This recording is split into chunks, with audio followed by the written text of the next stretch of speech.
Mustafa, just talk about the second half the other day and how you guys really came together as a defense.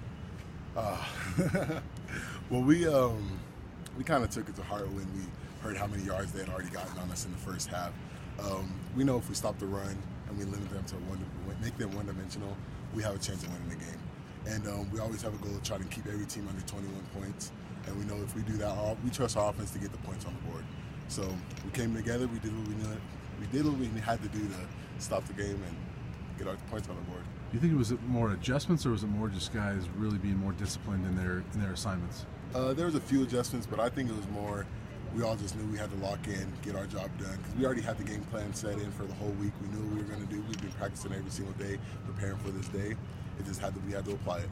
First two games at this level, have you surprised yourself at all? Yeah, yeah.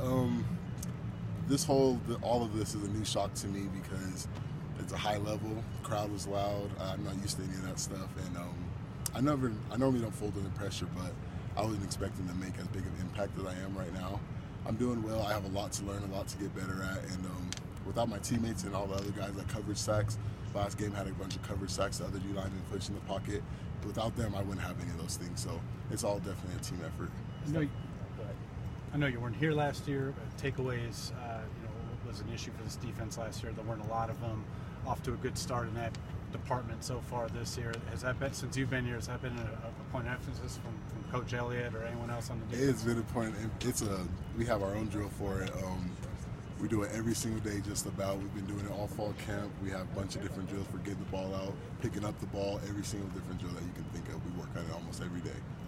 So that's a goal to get turnovers. Yeah, and you've been involved in quite a few of the tip pass in the first week, the first couple fumbles this past weekend. And what do you maybe attribute that knack so far of just being able to be around the ball and make a play?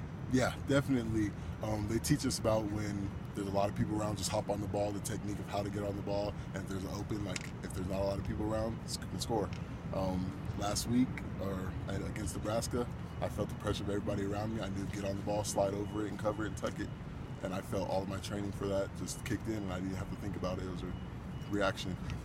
The fourth quarter plays from Nate Landman, the fourth down stop, another interception for the second in a row. What's just your impression of the way that he's been playing as a leader of it? Nate Landman, that guy's a baller. He has the name the Hammer for a reason. He comes down, hits, he's an impact player. He knows when he comes downhill, they know who they got hit by. Nate Landman's a great player. He's helping out our defense a lot because D line, when we're holding our gaps and do what we got to do, we trust him back there and Rick Gamboa and all of our other backers that they're going to be there to make the play. Does the defensive line and the linebackers, you guys feed off of each other? One guy makes a play, the next play somebody else is doing it. Is it kind of feeding off of that? Oh yeah, energy? Most definitely. They know we're all competing to get to the ball. And it's a fun game when we're all competing trying to get to the ball.